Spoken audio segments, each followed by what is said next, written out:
Boa noite a todos. Vamos dar início à nossa palestra de hoje, nosso estudo. E hoje com a nossa irmã Sueli, né? Então vamos iniciar a nossa reunião fazendo a nossa prece de harmonização.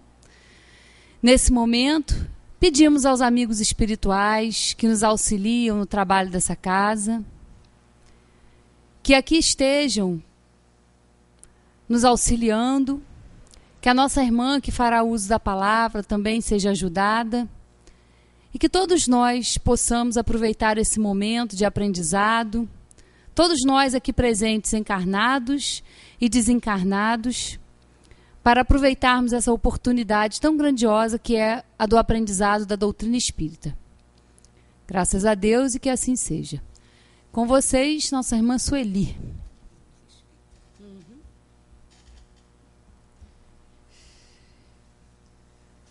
Uma boa noite a todos. Hoje aqui iniciando o horário de verão, muita gente não gosta, né? Eu até gosto, mas muita gente não gosta. Mas nós não temos nem que não gostar, né? Isso aí é compulsório, então nós não podemos fazer nada. Mas que no primeiro dia a gente fica com um pouquinho de sono, fica mesmo, né? Porque é só no primeiro dia que a gente perde uma horinha. Depois tudo entra na normalidade. Mas eu tenho pessoas chegadas que não conseguem entender, acham que todo dia perdem uma hora, que todo dia perdem. Eu falei, olha, se você vai perder uma hora todo dia, não vai ter mais hora no dia para você depois para perder, né? Pelo tempo que a gente fica aí no horário de verão. Mas nós estamos aqui para dar sequência ao estudo da doutrina espírita, que muito tem nos ajudado a vencer as nossas dificuldades nessa vida aí. Escolhemos começar com um texto muito interessante, mas que a gente bem que reconhece essa situação. É uma autobiografia de Portia Nelson, uma escritora muito assim avançada e bastante ousada. Então ela escreveu assim: autobiografia em 5 capítulos curtos. Capítulo 1. Eu ando pela rua. Há um buraco fundo na calçada. Eu caio dentro. Eu estou perdida. Estou desamparada. A culpa não é minha. Leva muito tempo para conseguir sair. Capítulo 2. Eu ando pela rua. Há um buraco fundo na calçada. Eu finjo que não vejo. Eu caio dentro novamente. Eu não posso acreditar que estou no mesmo lugar, mas a culpa não é minha.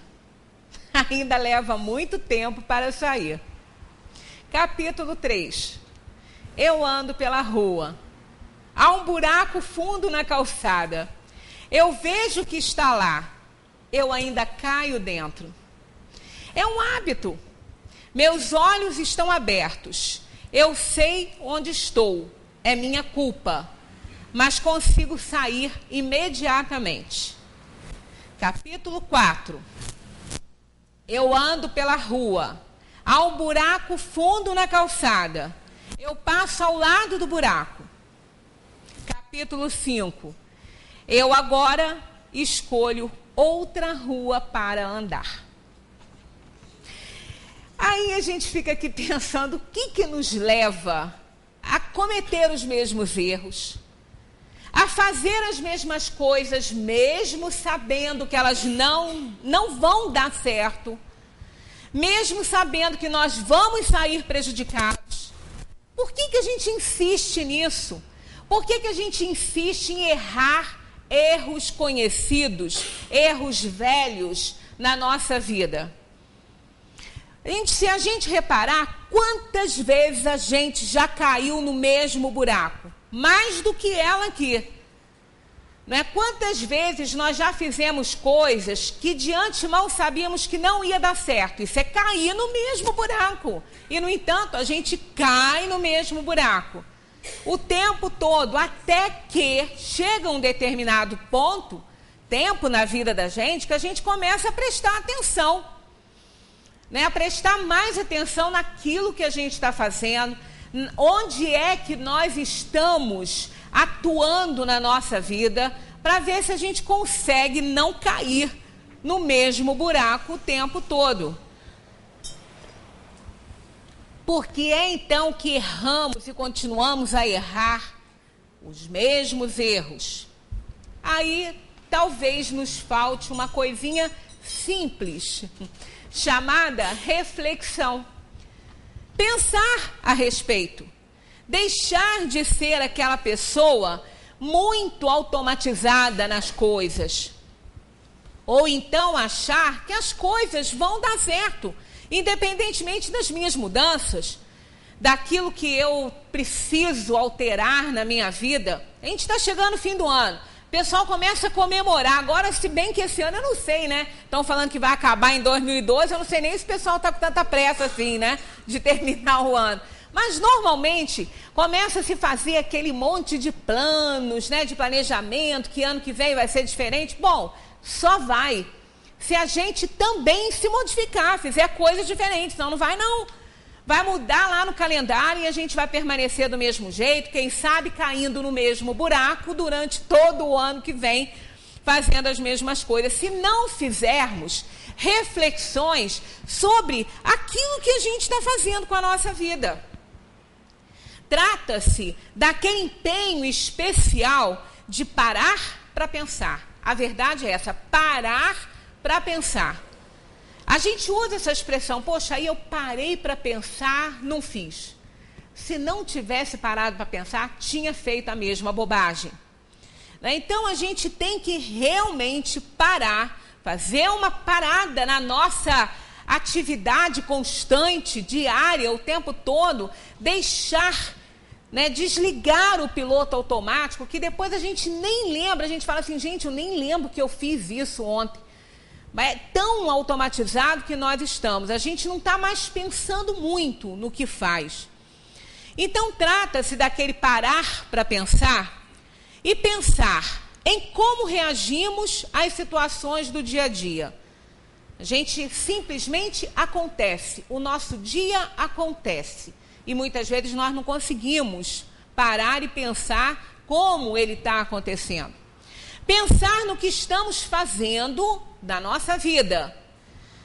Pensar em como vai a vivência evangélica, a vivência cristã. Ora, nós estamos aqui no centro toda semana, no domingo, toda semana na terça-feira, né, cada uma com 60 minutos de palestra, e temos aí oportunidades valiosas de aprendizado. Se a gente for avaliar isso aí, é tempo aberto, é muito tempo para a gente aprender. Não é? São 2 horas na semana que a gente aprende coisas muito importantes. E o que é que a gente está fazendo com isso? Nós estamos armazenando, isso é verdade, mas o que é que a gente vai fazer? Porque se a gente não incorporar ao pensamento, não vai acontecer nada de bom com isso que a gente está aprendendo. Pensar no que estamos semeando ao nosso redor. É muito importante isso. Quais são os pensamentos que nós estamos emitindo no ambiente em que nos encontramos? Na última vez que estivemos juntos, falamos sobre pensamento, sobre o poder do pensamento, dessa emissão fluídica, que é matéria, que pode ser até fotografada, e falamos sobre a responsabilidade no pensar. Então, o que nós estamos fazendo? É importante parar para pensar sobre tudo isso, porque fazendo essa reflexão, nós vamos ver os pontos em que erramos, os que acertamos, aqueles que ficam em dúvida. Com certeza, essa reflexão vai nos ajudar a não cair no mesmo buraco. Pelo menos, não tanto quanto a gente tem caído. A reflexão nos ajuda a encontrar os erros.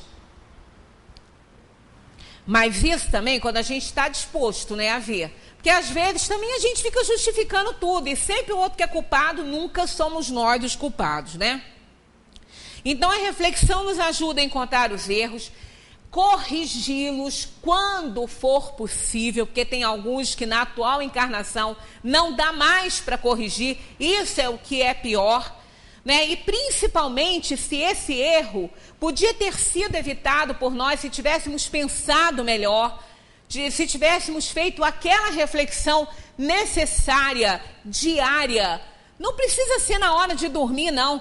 Às vezes, na hora de dormir, a gente nem faz. O sono é tanto que a gente até dorme sem conseguir nem fazer a nossa prece, né? Mas em qualquer momento do nosso dia, a gente pode parar para pensar e refletir em como nós estamos vivenciando a experiência aqui nesse mundo. A paz é o tempero da vida. Sem essa reflexão, sem esse tentar melhorar-se, a gente não consegue ter paz. Porque sempre a gente vai achar um ponto que a gente podia ter evitado e não evitou, que a gente errou e não conseguiu consertar porque não pensou a respeito. Então a gente não fica em paz, a gente fica tumultuado. Na hora de deitar, pensa naquilo, atrapalha o nosso sono, às vezes a gente até perde o sono. Então a paz, ela é o tempero da nossa vida. Sem ela, é impossível a gente viver bem. Ser feliz, então, nem pensar. Sem paz, a gente não consegue aproveitar os nossos momentos de felicidade, os nossos momentos de alegria, porque aquilo está sempre assim tumultuando a nossa cabeça e os nossos pensamentos. A ausência de paz talvez seja o mais grave problema humano. Nós vemos cada vez mais os consultórios médicos lotados de pessoas, né, que estão ali atormentadas ou por uma doença ou por outro problema que seja, alguma coisa atormentando. Né? Elas não perderam a paz porque elas estão doentes porque perderam a paz. E aí não conseguem digerir bem os acontecimentos, as provações, as expiações. E a gente vê as pessoas de um lado para o outro e andando. Às vezes é interessante se a gente estiver assim, num ponto estratégico que dê para a gente ver a circulação assim, de pessoas. A gente vê os semblantes, né? Eu gosto muito de fotografia. Eu acho que a fotografia conseguiria captar naquele momento aquela preocupação, aquela tristeza ou aquela alegria, né, que a gente vê nas pessoas. As pessoas andam feito robôs muitas vezes na rua, né? Não conseguem nem aproveitar aquilo que elas estão fazendo naquele momento, né? Passam às vezes pelo outro e nem veem o outro.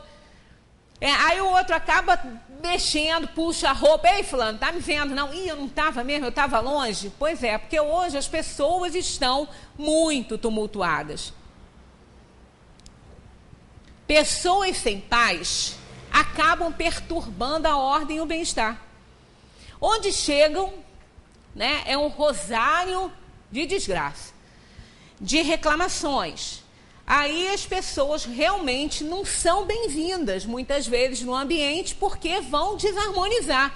Então, acabam perturbando a ordem social, o bem-estar delas e dos outros. Então, isso é um trabalho que nós temos que fazer. E outra coisa importante é a gente tentar buscar, muitas vezes, esse sossego, essa paz em lugares equivocados.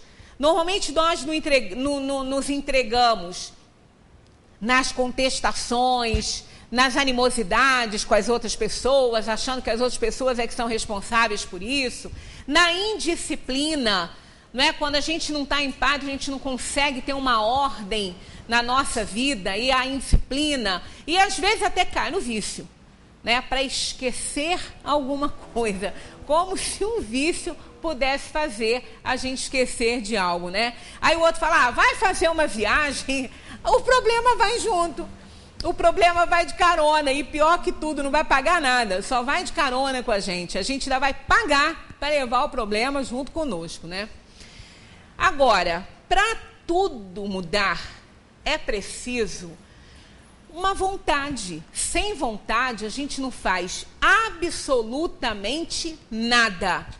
Quando quando foi anunciado o nascimento do Mestre Jesus, foi anunciado assim: glória a Deus nas alturas e paz na terra, mas continua, aos homens de boa vontade. Não foi só paz na terra. Então Jesus não veio trazer a paz para a terra, para todas as pessoas. Ele veio trazer a paz aos homens de boa vontade, aqueles que buscam isso. Não é? Aqueles que buscai e achareis, batei e abrir-se-vos-á. Nós temos que fazer a nossa parte. Então é necessário vontade para tudo. Se a gente não tiver vontade, não levanta do lugar, não sai da cama de manhã, não se alimenta, né? Não consegue ter vontade de levar o talher à boca. Então realmente a vontade é a alavanca da alma, é o que nos move. É o que nos move nesse mundo aí de provações e expiações. Então é necessário ter vontade, mas também uma boa vontade. Algo que vai intensificar isso, né? E faz uma diferença danada. Já repararam que a pessoa, quando vai estar fazendo dieta, ela fala o que ela está comendo, né? Para fazer a dieta, para emagrecer. Aí ela vai falando as coisas. Quando chega na hora da salada, ela fala assim, e uma boa salada. Porque se não tivesse boa na frente, não dá nem para encarar, né? Não dá nem para olhar. Então, boto boa. A vontade é a mesma coisa. Não baixa, não. Tem que ter uma boa vontade de acertar, de querer melhorar, de querer evoluir. Do contrário, nós vamos ser obrigados, em algum momento da nossa vida, a fazer esse trabalho. Na questão 919, Kardec pergunta, qual o meio mais eficaz para se melhorar nesta vida e resistir ao arrastamento do mal? Eles respondem assim, um sábio da antiguidade vos disse, conhece-te a ti mesmo. Essa afirmação, ela foi ensinada, por isso que Sócrates sorveu isso lá e depois passou para todos, do oráculo, né? O oráculo de Delfos, onde as sacerdotisas, onde os sábios se encontravam para encontrar meios realmente de uma vida mais feliz, mais digna, mais acertada, né? Para nosso papel aqui na Terra. Então, conhece-te a ti mesmo. Bom, mas só isso não basta. Como que eu vou me conhecer? Como que se conhece? Né? O que eu tenho que fazer para me conhecer? Porque é difícil, não é fácil não, porque a gente gosta muito de conhecer o outro, né? Da vida do outro a gente sabe tudo. De que o outro vai fazer também a gente sabe tudo. Mas a gente não sabe do que é capaz de fazer, né? Do que é capaz de sentir em determinado momento. Nós não nos conhecemos. Aí, nessa mesma questão desdobrada, Kardec pergunta, qual o meio para se chegar a isso? Então, como que eu posso me conhecer para melhorar a minha vida, né? É uma resposta enorme. Depois, se vocês puderem em casa, deem uma lida que vale a pena. Ela é muito esclarecedora e eu não vou ler tudo aqui, porque senão a gente vai ficar muito tempo lendo, isso é enjoativo. Então, só alguns trechos eu separei aqui. Eu acho que é Santo Agostinho que responde essa questão. Fazei o que eu fazia quando vivi na terra. No fim de cada dia, interrogava a minha consciência, passava em revista o que havia feito e me perguntava a mim mesmo se não tinha faltado ao cumprimento de algum dever. Se ninguém teria tido motivo para se queixar de mim. Então, a gente tem que realmente querer, né? Querer, ter vontade de saber sobre isso aqui. Porque, na maioria das vezes, a gente já até sabe, mas não quer olhar, não quer ver, não quer entender. Já passou, isso já foi, deixa para lá, mas não é bem assim, né? Aí, eu fiz uma interrupção, porque tem muita coisa aí.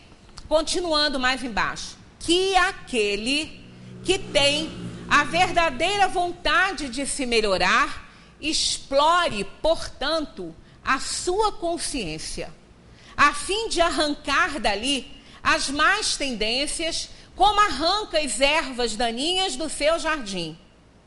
Que faça o balanço da sua jornada moral, como o negociante o faz dos seus lucros e perdas.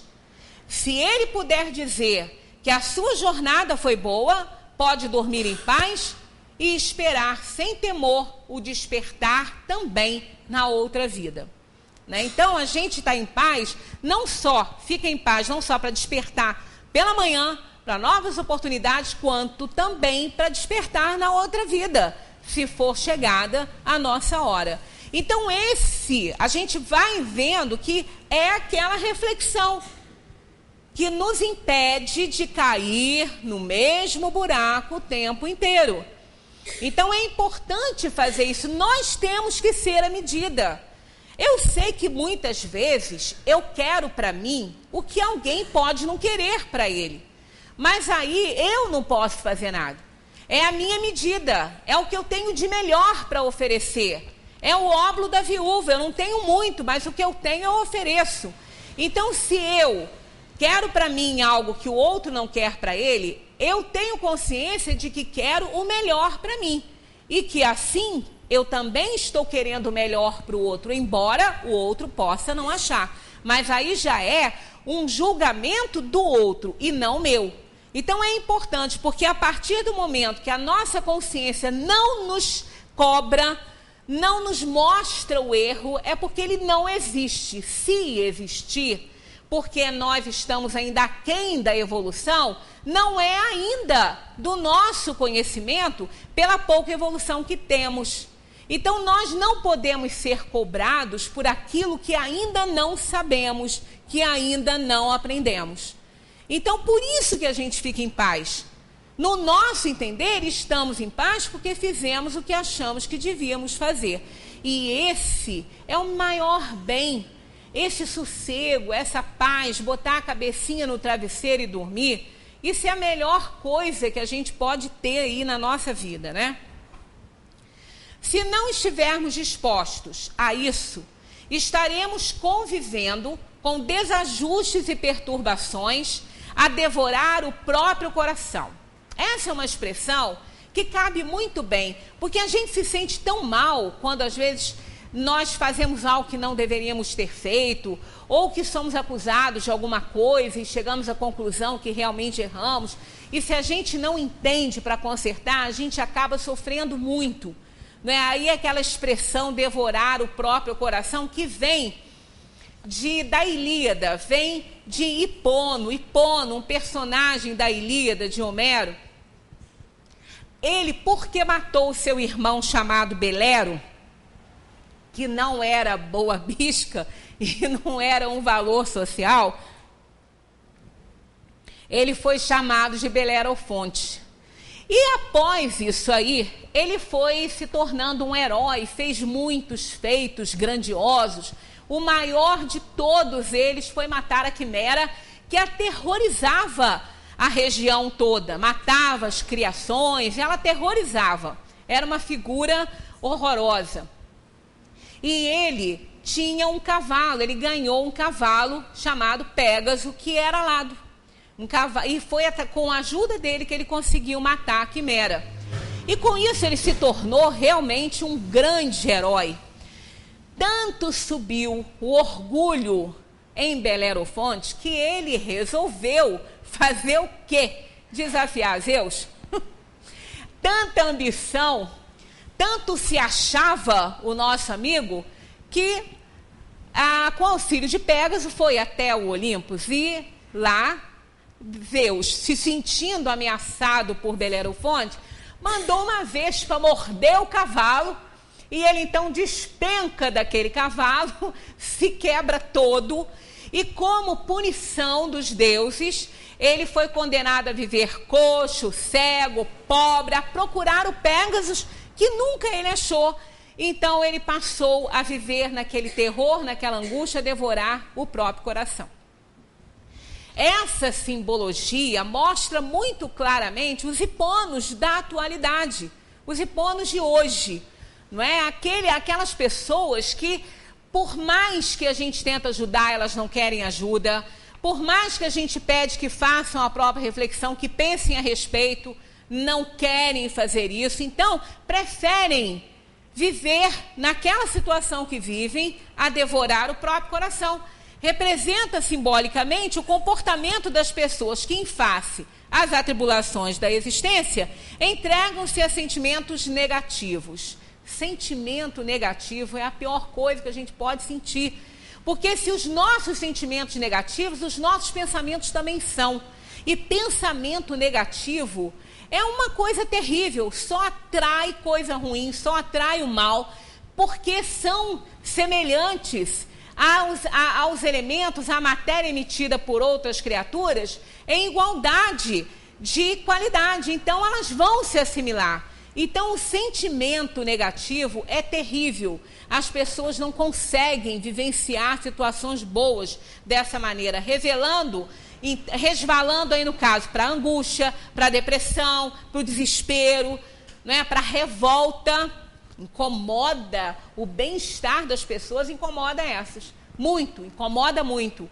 Né? Às vezes,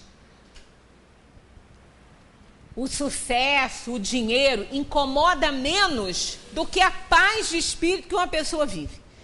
Né? Às vezes, o que ela tem incomoda menos. Mas tem gente que fala, como é que você pode viver assim? Como aquele homem que achou uma pedra preciosa, um andarilho, achou uma pedra preciosa, botou no bolso, ficou ali, depois no dia seguinte seguiu viagem. Mas ele comentou com outras pessoas que encontrava que tinha achado uma pedra bonita, preciosa.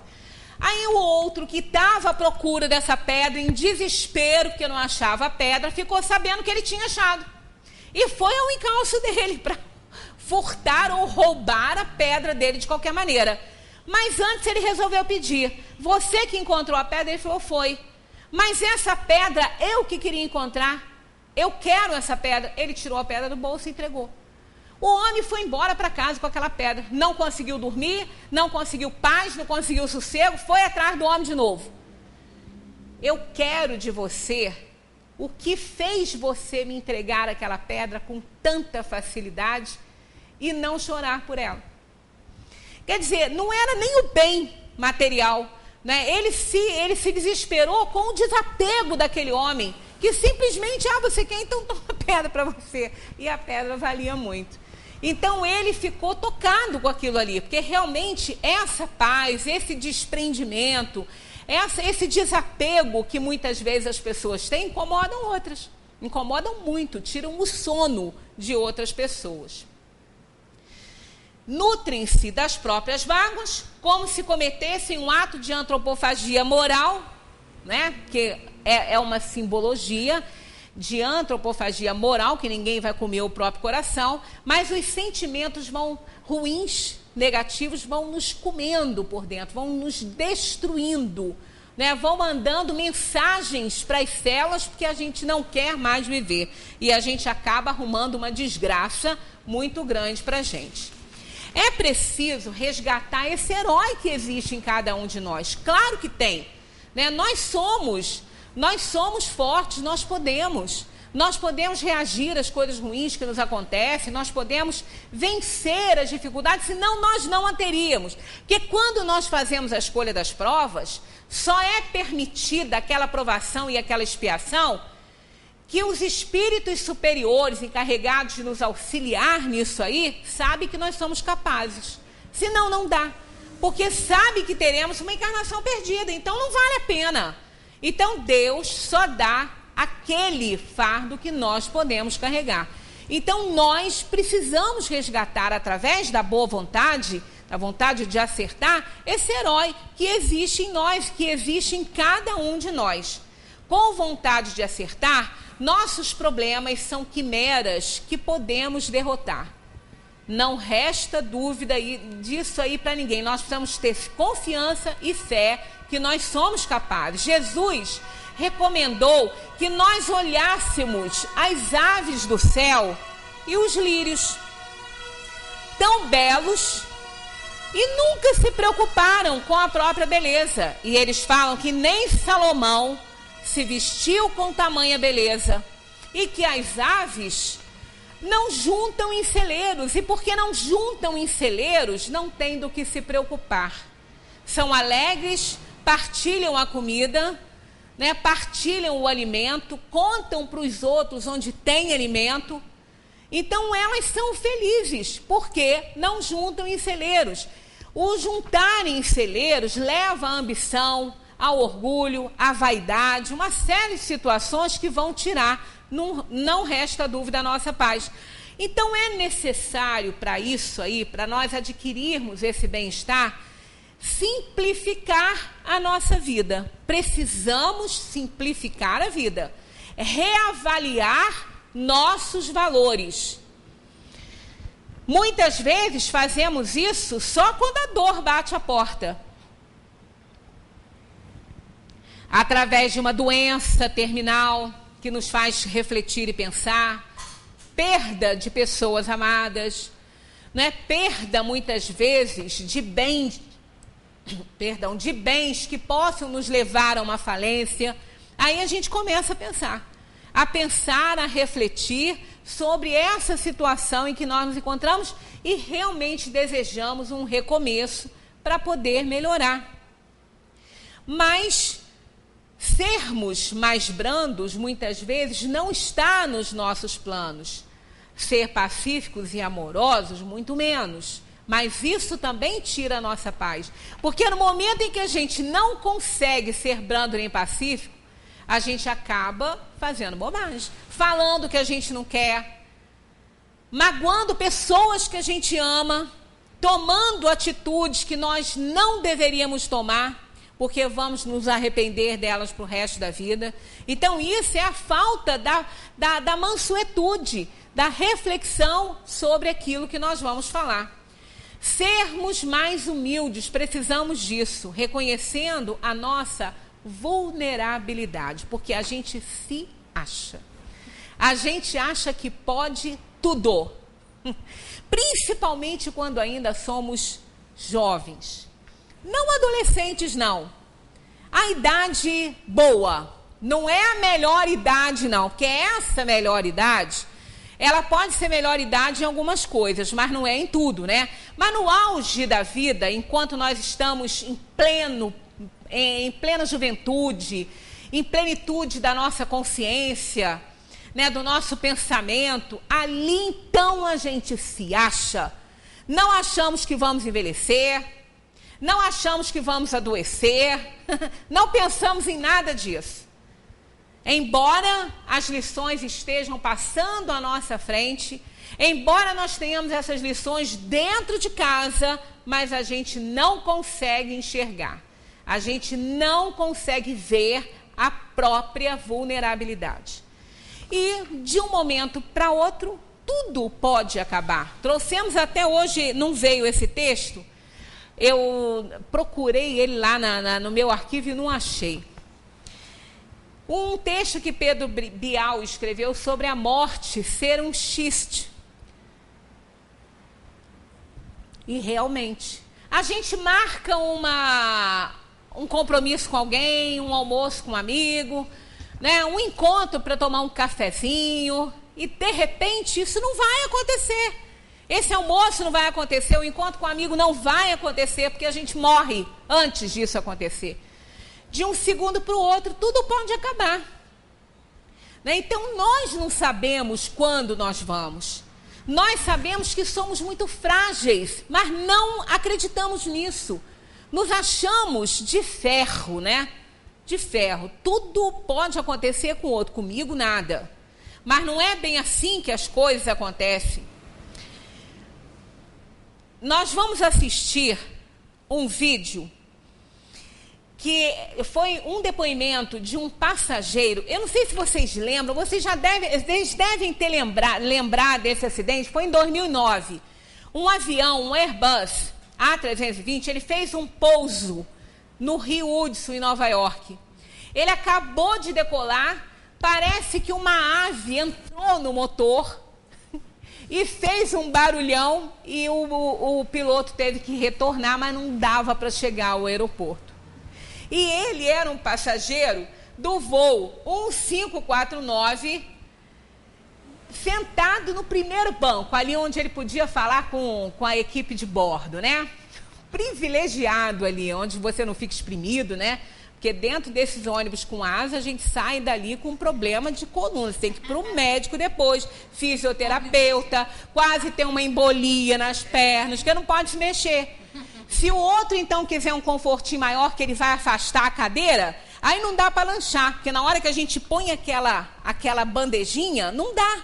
Se o outro abaixou a cadeira, aí a gente abaixa também, espreme o outro de trás. É uma piada, ou melhor, é um xiste também, né? Viajar nesses ônibus com asa, mas infelizmente é o que a gente tem. Então ele conta a experiência dele na hora que ele ouviu aquele motor fazer aquele barulhão e depois as 3 palavrinhas do comandante: preparar para o impacto.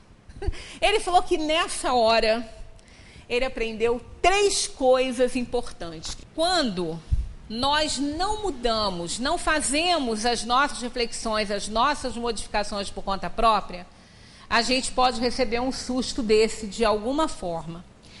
Ele aprendeu 3 coisas muito importantes naquele momento em que ele via a água se aproximar. Uma delas é que tudo pode acabar num instante. A outra era eliminar a energia negativa da vida, procurando ser mais feliz do que ter razão. E a outra era ser um grande pai. Ora, são 3 coisas que nos levam à evolução. Saber que tudo pode acabar de um instante para o outro, ter essa certeza, porque todos nós sabemos, mas a gente não se importa com isso. A gente não liga para isso. Vive como se fosse viver eternamente. Guarda aquela garrafa de vinho caríssima para abrir numa comemoração especial que pode nunca acontecer. Por isso que ele disse que ia colecionar vinhos ruins, porque eles iriam estar ali à disposição e qualquer coisa seria motivo para abrir uma garrafa de vinho para comemorar com a pessoa que estivesse ali. Quantas vezes nós adiamos sonhos, adiamos as coisas que a gente quer fazer, né? Como ele disse, as cercas que ele nunca ia levantar mais, né? Coisas, contatos com os amigos, quantas coisas desnecessárias ele fez, segundo ele conta, com as pessoas que ama. Quantas coisas, quanto a gente faz uma pessoa que a gente ama sofrer à toa, bobagem, né? Por puro capricho. E depois ele queria ver, olha só isso que ele queria viver para ver os filhos crescerem. E quantos de nós têm esse prazer e não dá importância para isso? Porque a gente coloca valores muito materiais e importantes na nossa vida e deixa o que há de melhor acontecer, né? Deixar de acontecer. Então isso é importante. Quando a gente não aprende através do amor, da observação, da reflexão, a gente aprende pela dor. Feliz dele que pôde voltar, como ele diz, ver o futuro e ter a oportunidade de voltar e fazer certo, né? Isso é muito importante. Na questão 855 de O Livro dos Espíritos, ele explica, os Espíritos explicam essa situação. Kardec pergunta: qual o fito da providência ao fazermos correr perigos que não devem ter consequências? Porque não teve. Eu acho que nesse acidente ninguém morreu. Eu acho que eles conseguiram salvar todos. Eles saíram por cima da asa, a gente via as pessoas saindo. Eu vi esse filme depois na Discovery, desse acidente em 2009. Então ninguém morreu, eu acho que ninguém morreu. Mas com certeza cada um teve uma reação diferente e ele quis contar o que se passou com ele. Então, nos momentos de dor, de medo, de dúvida, com certeza o que vai ficar muito forte para a gente são os valores da alma, são os valores espirituais. Então, Kardec obtém dos espíritos a resposta: quando tua vida se encontra em perigo, e é essa uma advertência que tu mesmo desejaste, a fim de desviar do mal e te tornar melhor. Quando passas por esse perigo, ainda sob a influência, quando passa esse perigo, ainda sob a influência do risco por que passaste, pensas com maior ou menor intensidade sobre a ação mais ou menos forte dos bons espíritos em te tornares melhor. Pelos perigos que correis, Deus vos recorda a vossa fraqueza, a fragilidade da vossa existência.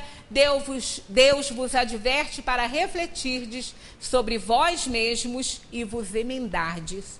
Então, há esses sustos que a gente passa muitas vezes no trânsito, né?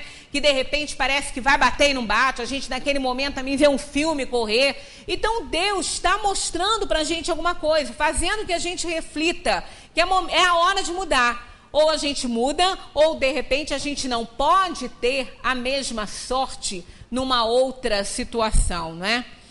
Então, essas 3 coisas são muito importantes, porque principalmente ser um grande pai. Porque a pessoa, para ser um grande pai, ela tem que se melhorar, ela tem que aprender, ela tem que ter valores para ela poder passar. Ninguém pode ensinar o que não sabe. Ninguém pode mostrar e dar a alguém o que não tem. Então, é importante que a pessoa se melhore, que a pessoa faça um trabalho dentro de si mesmo. A vida é linda, ela só precisa ser melhor compreendida por nós. A doença grávida é pura alma. A limitação física impõe salutares disciplinas. Não é? Quantas pessoas poderiam se perder se não tivesse determinadas limitações físicas, por não poder fazer tudo aquilo que deseja, né? A desilusão amorosa desfaz uma fantasia que de repente pode nos acompanhar uma vida inteira. A morte de um ente querido desperta a generosidade. A dificuldade financeira estimula uma iniciativa, nos tira daquele marasmo em que a gente vive, né? daquela situação de letargia em que muitas vezes nos encontramos. A noite escura, ela acontece em nossos caminhos para que nós possamos nascer para um novo dia, com novas atitudes, para que não nos lamentemos, como naquela composição dos Titãs, que eu gosto muito e acredito que vocês também, ó. Existem momentos que a gente para refletir sobre coisas que já aconteceram. Algumas a gente pode consertar, outras não. E aqui eles deixam claro, né? Devia ter amado mais, ter chorado mais, ter visto o sol nascer. Queria ter aceitado as pessoas como elas são. Cada um sabe a alegria e a dor que traz no coração. Devia ter complicado menos, trabalhado menos, ter visto o sol se pôr. Devia ter me importado menos com problemas pequenos. Queria ter aceitado a vida como ela é. A cada um cabe as alegrias e a tristeza que vier. Então, nos nossos momentos difíceis, quando acontece uma coisa terrível, com certeza a gente começa a pensar em como a gente podia ter sido diferente. Sempre que ia a Jerusalém, Jesus visitava os irmãos Lázaro, Marta e Maria, seus amigos, que viviam na cidade de Betânia. Numa das suas visitas, Jesus conversava com os discípulos e Maria conservava seus pés embevecida pelas suas palavras.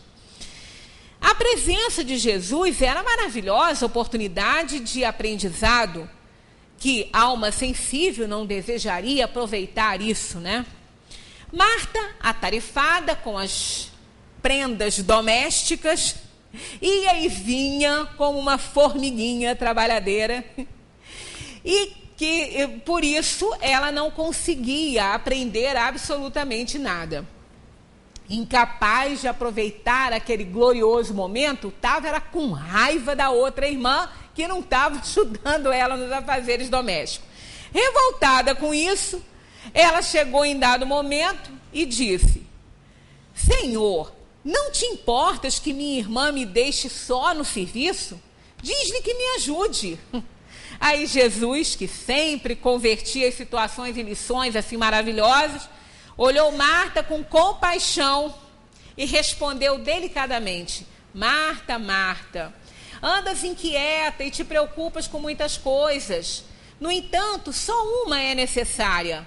Maria escolheu a melhor parte e esta não lhe será tirada.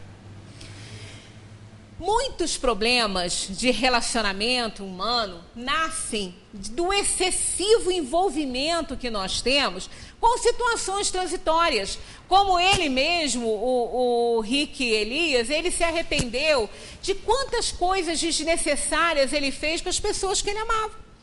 Então, quantas bobagens a gente faz no dia a dia e depois a gente vê que isso não vale nada, né?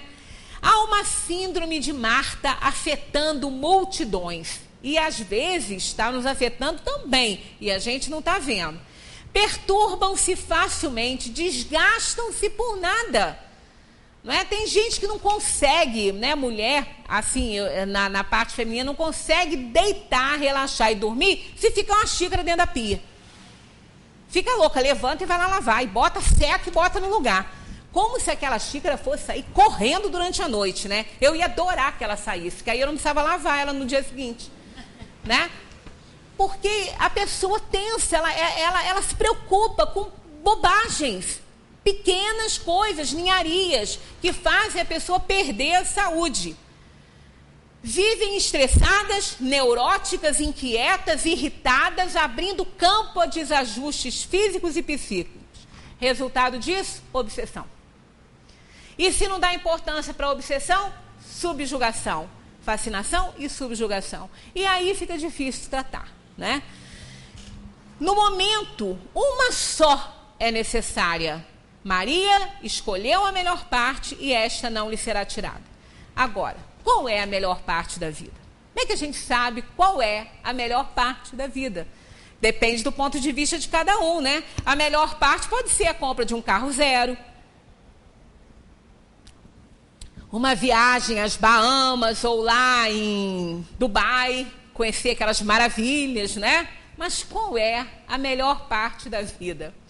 Para responder, é preciso definir o que viemos fazer na Terra. É importante isso.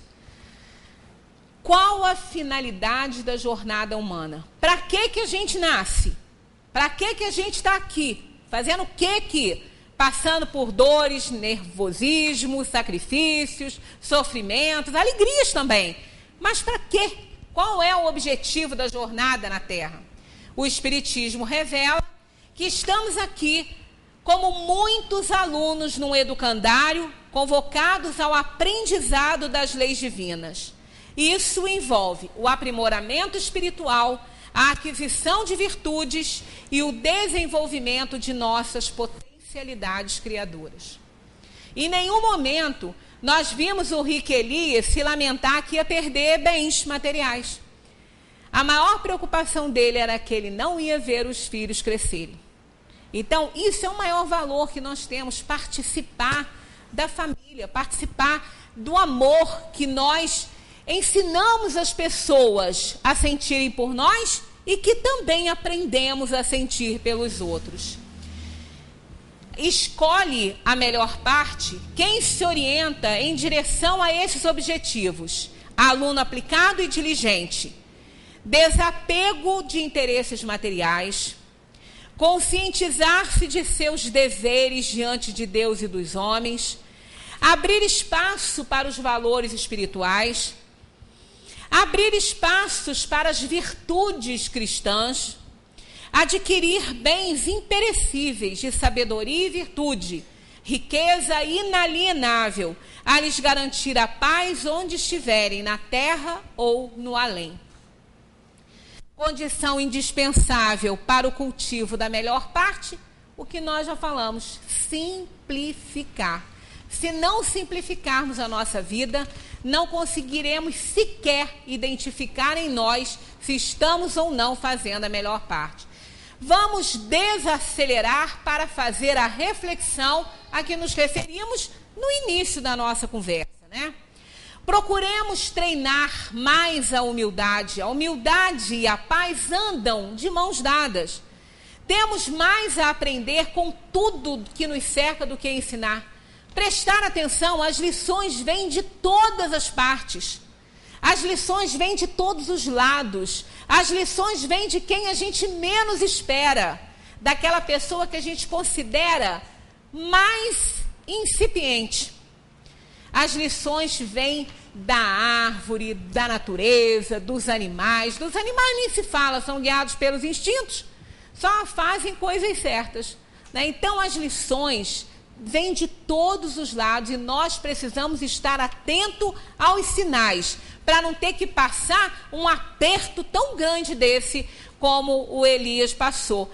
Tanto que ele convida as pessoas que iam voar a imaginar que isso pudesse acontecer com eles.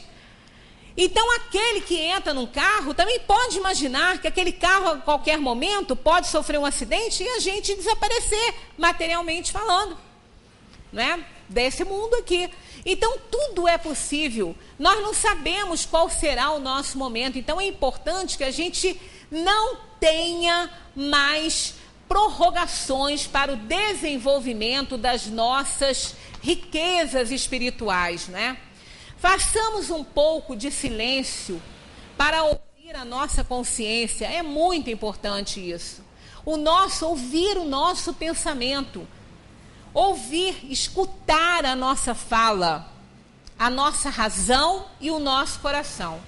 Se perguntássemos hoje a doentes terminais ou alguém que esteja com uma idade muito avançada, o que lamentam deixar na vida que fica aí para trás, com certeza diriam: não ter vivido mais intensamente ou aproveitado os bons momentos que a vida ofereceu. O almoço com a família, mesmo que haja problemas. Problema todo mundo tem, toda família tem, mas ainda é a melhor coisa do mundo, né? Os minutos de brincadeiras com os nossos filhos, o afeto dos amigos, o encontro para jogar a conversa fora e brincar, o amor da família. Então, a vida que realmente nós vamos sentir falta é disso aí. É disso aí. E isso vai ser o que vai nos sustentar nos nossos momentos difíceis, quando eles chegarem, né? E também, a gente precisa despertar palavras que a gente põe para dormir no nosso dicionário, mais do que a gente as desperta, né? A gente deixa dormindo mais do que gostaríamos de deixar, mas acaba deixando. Como ele mesmo falou no seu depoimento, que ele procurava, dentro dos seus erros e acertos, fazer o melhor, mas que ele reconhecia, muitas vezes, que o seu ego o controlava. E é exatamente isso que nós deixamos acontecer com a gente. Então, deixamos dormindo palavras muito importantes no nosso dicionário, como amigos, filhos, família, companheirismo, lealdade, respeito, sonhos, amor, agora, sim, e não depois, porque pode não haver o depois, né? Nessa vida temos 3 professores muito importantes: o momento feliz, o momento triste e o momento difícil. O momento feliz mostra o que não precisamos mudar. O momento triste mostra o que precisamos mudar. E o momento difícil mostra que somos capazes de superar os nossos problemas. Muita paz para todos, que a gente continue estudando essa doutrina espírita tão valiosa, que tanto nos ajuda a nos aperfeiçoarmos e pensarmos: qual é o único objetivo da vida? É fazer o bem. Isto está na 860 de O Livro dos Espíritos, se eu não me engano é na 860, quando o Kardec pergunta se nós podemos mudar as coisas que estão em nosso karma, não é? Se nós podemos fazer, pode o homem, por sua vontade, por seus atos, evitar acontecimentos que deviam realizar-se e vice-versa? Eles respondem: pode, desde que esse desvio aparente, que é um desvio aparente, possa caber na ordem geral da vida que você escolheu. Além disso, aí é que vem o mais importante, ó. Para fazer o bem, como é do seu dever e único objetivo da vida, ele pode impedir o mal, sobretudo aquele que pudesse contribuir para um mal ainda maior. Então, que a gente continue estudando, porque fazer o bem é o único objetivo da vida. É para isso que nós estamos nessa terra, para aprender a fazer o bem, a sermos solidários com o nosso semelhante, amar o nosso irmão como nós nos amamos. Esse é o grande objetivo da vida. Muita paz para todos. Bom, e a gente, né, ouvindo essa belíssima palestra, a gente realmente pensa, E como a gente realmente, se tiver essa sensibilidade, se tiver olhos para ver e ouvidos para ouvir, a gente vai percebendo nas circunstâncias da vida da gente todo o aprendizado que é necessário para a gente, né? Porque a gente acha que às vezes é para o outro. Não. Sempre o que nos acontece é necessário realmente para nós em primeiro lugar. Então as circunstâncias, elas estão aí na nossa vida cotidiana, na vida das pessoas que convivem com a gente. Então a gente tem todas as circunstâncias que a gente precisa, estão realmente ao nosso redor, através da nossa família, através dos amigos, através do ambiente de trabalho.